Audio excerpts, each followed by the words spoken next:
कहानी युग में आप सभी का स्वागत है।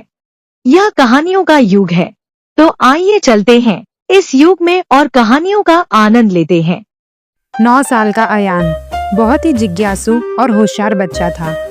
एक दिन स्कूल के मैदान में उसे एक चमचमाती नीली पेंसिल मिली। पेंसिल देखकर ऐसा लग रहा था जैसे ये कोई साधारण पेंसिल नहीं है।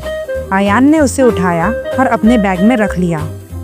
शाम को आर्यन ने होमवर्क करने के लिए वही पेंसिल निकाली। जैसे ही उसने उससे लिखा, अभी बारिश होगी, तभी खिड़की के बाहर अचानक बादल छा गए और तेज बारिश शुरू हो गई।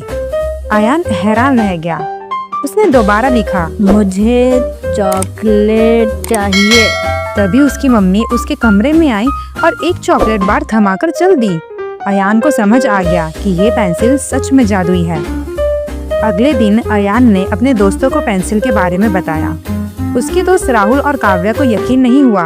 अयान ने पेंसिल से लिखा, टीचर आज क्लास नहीं लेगी। कुछ ही देर में टीचर ने आकर कहा कि क्लास कैंसिल है। अब सबको यकीन हो गया कि ये पेंसिल सचमुच जादुई है। अयान के दोस्त राहुल ने जिद की कि उसे भी पेंसिल से कुछ लिखने दो। राहुल ने लिखा, स्कूल में छुट्टी हो जाए। अचानक स्कूल की बिजली चली गई और इमरजेंसी अनाउंसमेंट हुई कि आज स्कूल जल्दी बंद रहेगा। अब सबको डर लगने लगा कि ये पेंसिल मजाक नहीं है, इसमें सच में ताकत है। अयान ने तय किया कि उसे इस पेंसिल का सच जानना होगा। उसने पेंसिल पर ध्यान से देखा तो उस पर छोटे छोटे अक्षरों में लिखा था, सोच समझकर इस्तेमाल करे, क्योंकि हर इच्छा की एक कीमत होती है। तभी दरवाजे पर दस्तक हुई। एक बुजुर्ग आदमी खड़ा था। उन्होंने कहा, बेटा, ये मेरी पेंसिल है, इसे मुझे लौटा दो, वरना अनजाने में तुम्हें कोई बहुत बड़ा नुकसान हो सकता है। अयान थोड़ा घबराया, लेकिन उसने हिम्मत जुटाकर पूछा, ये पेंसिल आपकी कैसे हो सकती है? मैंने तो इसे स्कूल में पाया था। बिल्कुल सही, लेकिन तुम्हें नहीं पता ये पेंसिल कहाँ से आई है। ये पेंसिल साधारण दुनिया की नहीं है। फिर किसकी है? ये पेंसिल एक जादूगर की है, जिसने इसे बहुत सालों पहले खो दिया था। इसे पाने वाले को इसकी ताकतें मिलती है, मगर हर इच्छा पूरी करने की एक कीमत होती है। जितना ज्यादा इसका इस्तेमाल करोगे, उतनी ही मुसीबतें तुम्हारे पीछे लगेंगी। अयान को पिछली घटनाओं की याद आई। बारिश, चॉकलेट, क्लास कैंसल, स्कूल की छुट्टी, सब कुछ अजीब तरीके से हुआ था। उसे डर महसूस होने लगा। लेकिन अगर ये पेंसिल इतनी खतरनाक है, तो आप इसे वापस क्यों चाहते हो?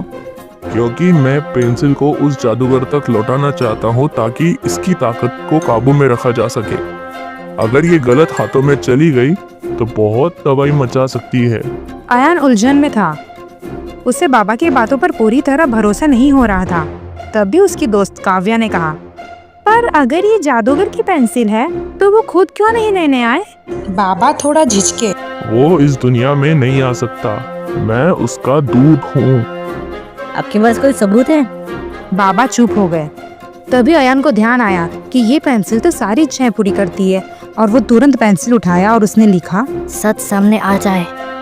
अचानक कमरे में जोर की हवा चलने लगी। बाबा की छवि धीरे धीरे अब बदलने लगी। उनकी जगह एक लंबी काली परछाई खड़ी थी। उसकी आंखें चमकने लगी और आवाज डरावनी हो गई। बहुत चालाक हो तुम बच्चे।